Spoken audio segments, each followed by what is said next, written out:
Hello, YouTubers out there. This is Jerry, Saravia at the Movies. So I just want to thank all of the new subscribers I've received in the last few days. I think I'm totaling over 1,100 at this point, so that's pretty damn good.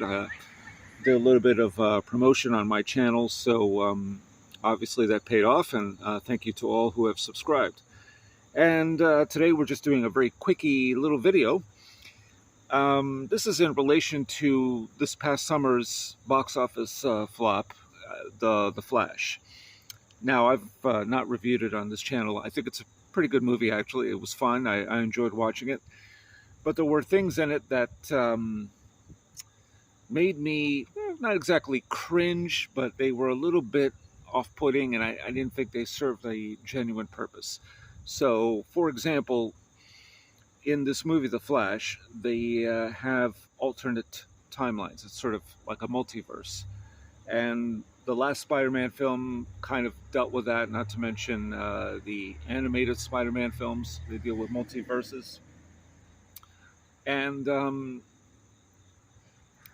I liked the idea of, for example, seeing the Caped Crusader, as played by Adam West, show up briefly. Then there's Christopher Reeve's Superman, which was a bit much, but apparently it was approved by the family to feature this. But Christopher Reeve now has been gone for so long, it's just so strange to see him back in purely animated CGI form. I mean, you could tell. But they did the same thing also with Helen Slater as Supergirl, who shows up next to him. They don't have any lines, so it just felt a little off-putting.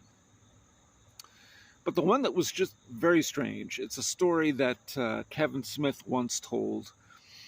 And it has to do, Kevin Smith was at one point optioned to write a script for Superman back in the late 90s. And this was to be directed by Tim Burton. And obviously it didn't work out. He had some ideas, and he had discussions with John Peters, who was the producer at the time. John Peters, of course, later produced Superman Returns, which is a terrible Superman film with Brandon Routh, I think his name was, as Superman. And so Nicolas Cage was going to play Superman, long story short. And John Peters had this idea about Nick Cage's Superman battling a spider, a giant spider. Of course, later on, we saw this come into play with the Wild Wild West, which features also a huge robotic spider. So that's kind of where John Peters was with Superman. His ideas of Superman were so ridiculous that he didn't believe that Superman should have a cape, or for that matter, even have the S, I think. It was just, you know, this guy obviously may as well have just done something else entirely. Anyway, Nicolas Cage in CGI form, although I'm not clear if Nicolas Cage actually is in the film. It's hard to tell because it's all CGI, so you don't know for sure. But he appears in this multiverse in The Flash. And Tim Burton has voiced his unhappiness with the inclusion of a character with a movie that he really wanted to do, apparently, back in the late 90s. Tim Burton doing a Superman film is an odd mix. I mean, it was already odd when he did Batman with Michael Keaton and Jack Nicholson. But Superman is just a strange thing. But nonetheless, this was something that apparently he wanted to do. And he just didn't like the inclusion of Nicolas Cage in this picture.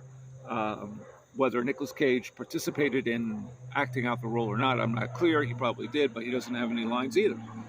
So, anyway, I don't know.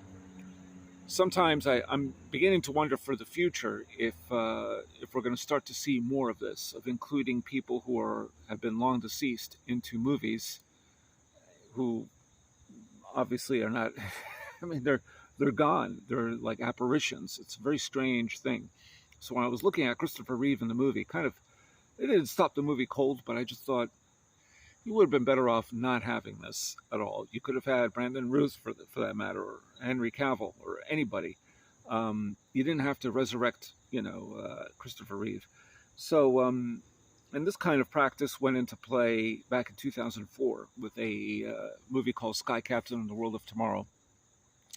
And in it, Laurence Olivier, who at that point had been dead for at least a couple of decades, I think, appears in the film. And even though, of course, he wasn't really in this movie, this was 2004, you know. So, anyway, what are your thoughts on that? Do you think it's a good idea to resurrect, mind you, people who have not, you know, who have been long gone and they're appearing in movies? I mean, there was talk of doing this with James Dean a couple of years ago. Obviously, that hasn't come to pass. Hopefully it doesn't. But what do you think of that? Isn't that just kind of strange and eerie? And can't you just use real people, real actors who are still alive? I don't know. It's just a strange thing. But, you know, the thing with Christopher Reeve was just strange. And the Nicolas Cage one was even stranger. So I didn't mind that one particularly. But bringing back Christopher Reeve was off-putting to me.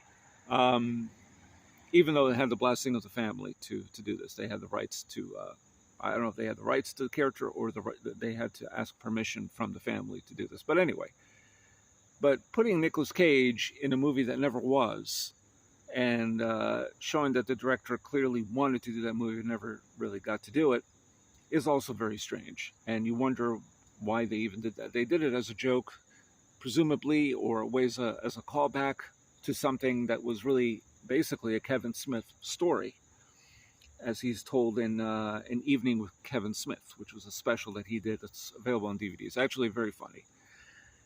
So what are your thoughts on that?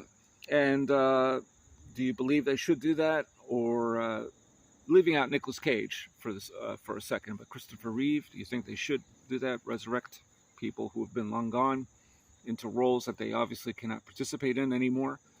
Is it just too eerie, too disrespectful? You know, so anyway, those are my thoughts on it.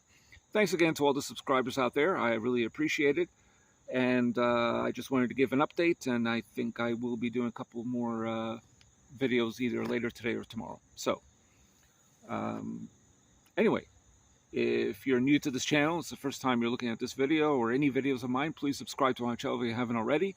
Hit the bell for the notifications for uploads, new uploads. And I guess that's about it. And this is Jerry Saravia at the Movies, signing off.